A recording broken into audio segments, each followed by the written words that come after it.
I will give my experience when it came to the transplant and getting back my hair.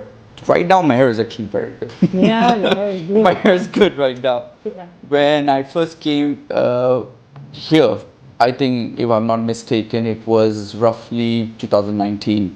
It had been 1 year since I had done my hair transplant, and I did my hair transplant overseas. In the start, yes, there was results from my transplant. I started my hair loss journey when I was about 13 years old.